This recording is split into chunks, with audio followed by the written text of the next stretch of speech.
নমস্কার, কেমন আছেন সবাই?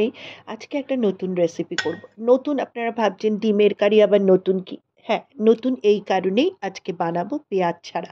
পেঁয়াজের যা দাম হয়েছে এখন কিছু, কিছু রেসিপি পেঁয়াজ ছাড়া করতেই হবে। কিছু করার নেই বলুন। আমাদের গৃহিণীদের তো সব দিকটা সামলাতে হয়, তো এই দিকটাও একটু দেখতে হবে। তো আজকে পেঁয়াজ ছাড়া একটু করেই দেখি কেমন হয়। ওই যে বললাম এক্সপেরিমেন্ট এটা করতে আমার ভীষণ ভালো লাগে। কারণ এই লাইনেই তো ছিলাম। একসময় আমি রিসার্চ লাইনে ছিলাম। তো চলুন আমি ডিমটাকে সেদ্ধ করে খোসা ছাড়িয়ে নিয়েছি আর এবার আমি দিচ্ছি যেহেতু পেঁয়াজ নেই তো রসুনের পরিমাণটা একটু বেশি দিলাম রসুন কাঁচা লঙ্কা ছোট এলাচ চারটে মতো আর চারটে মতো লবঙ্গ দারচিনি গোলমরিচ তেজপাতা আর দেবো হচ্ছে শুকনো লঙ্কা দুটো দিয়ে দেবো বেশি দেবো না। এবার আপনারা যদি বেশি ঝাল খান তাহলে বেশি দিতে পারেন। শুকনো লঙ্কা দিলে একটু টেস্টটা অন্যরকম হয় আর কালারটাও মানে দেখতে ভালো লাগে আর কি। তো আর তার মধ্যে দিয়ে দিয়েছিলাম আমি সাদা তিল। আমি না তিলটা খুব ইউজ করি জানেন তো, ভীষণ ভালো লাগে। পোস্তর মতনই অনেকটা তো। তো তিলটা দিয়ে সস্তাও আবার এই যে বললাম সস্তা, তো সাশ্রয়ের ব্যাপারটাও একটু মাথায় রাখতে হয়।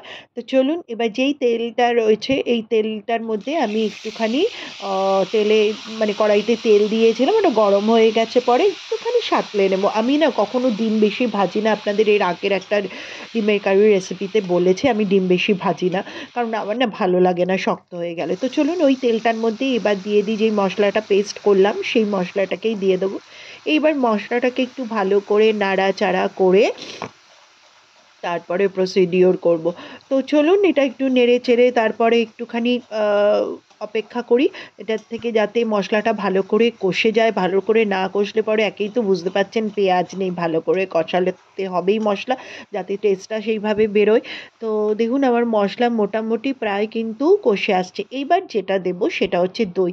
দইটাকে না আমি একটু জল দিয়ে মানে ফেটিয়ে নিয়েছি। ওই যেই মিক্সিং জারটার মধ্যেই দই দিয়েছি, দিয়ে সামান্য একটু জল দিয়ে ওটাকে আমি, এটা আমার ঘরে পাতা দই, ওই দইটাকে একটু ঘুরিয়ে নিয়ে একটুখানি পাতলা করে নিয়েছি। আমার না সর্দিতে কথা বলতে ভীষণ কষ্ট হচ্ছে। একটু কষ্ট করে আপনারা বুঝে নেবেন। মানে সত্যি গলার ভয়েসটা হয়ে যাচ্ছে।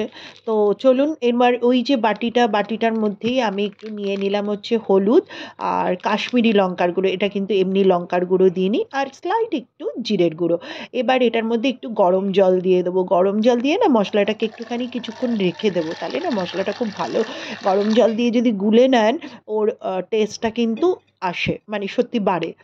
তো চলুন এইবার এটা আমার মোটামুটি ফুটে উঠেছে। ফুটে ওঠার পরে আমি এটার মধ্যে ওই যে আমার মশলাটা গরম জলের মধ্যে দিয়ে রেখেছি সেটাকে এরপরে আমি অ্যাড করব। এটা একটু ফুটে উঠলে ডিম, এটা ফুটে ওঠার পরে ওটা দেব, দিয়ে তারপরে ডিমগুলো দেব। তো চলুন এবার দেখুন এটা আমার ফুটে উঠেছে তো ওটা দিয়ে দিই। এবার এর মধ্যে এটা আবার একটুখানি ফুটলে পরে আমি কিন্তু ডিমগুলোকে অ্যাড করে দেবো। তো এটাকে না আপনারা মাখা মাখা করে একদম করতে পারেন, একদম গা মাখা করে। আমার বাড়িতে তো ওই যে বললাম বারবারই বলি একদম গা মাখানা হয় না জানেন তো, সবাই একটু গ্রেভি চায়। এবার গ্রেভি চাইতে গেলে আর ডিম যদি গা মাখা করি বাট গ্রেভি গ্রেভি করে আমি কোথা থেকে দেবো বলুন। তো সেই জন্য আমাকে না একটুখানি মানে গ্রেভি রাখতে হয়, একটু রাখতে হয়। তো চলুন এই যে দেখুন আমি ডিমগুলো দিয়ে দিয়েছি, ফুটে উঠেছে। এবার লাস্টে বাস আমি লাস্টে শুধু একটু ঘি দেব, ঘি দিয়ে আমি এটাকে নামিয়ে নেব।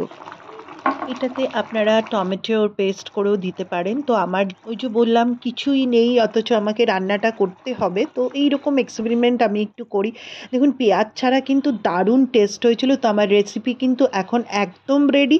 আপনাদের যদি ভালো লাগে অবশ্যই লাইক করবেন, কমেন্ট করবেন আর চ্যানেলটাকে অতি অবশ্যই সাবস্ক্রাইব করবেন। তো এটা সার্ভিং বলে ঢেলে নিচ্ছি।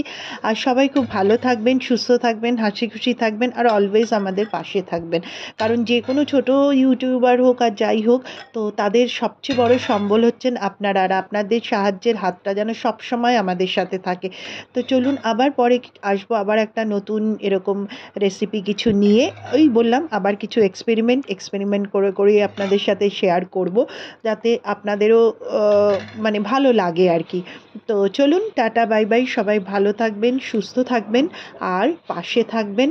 আর কেমন লাগছে দেখে বলুন, খেতে কিন্তু দারুণ হয়েছিল। তো আপনারাও এরকম পেঁয়াজ ছাড়া করে দেখতে পারেন, তাতে কিছুটা হলেও সাশ্রয় তো হবে। ইচ্ছে আছে অনেক কিছু করার জানেন তো, কিন্তু শরীরটা না মাঝে মাঝে সাথ দেয় না। এই যেমন এখন শরীরটা সত্যিই খুব ডাউন, তবু কাজটাকে কাজের মতো করে ভাবি দেখে করছি, করতেই হবে। কারণ এই রান্না করতে করতে ভিডিও করা এটাও একটা ঝক্কি। তারপর শরীরটা ভীষণই খারাপ, ভীষণই খারাপ।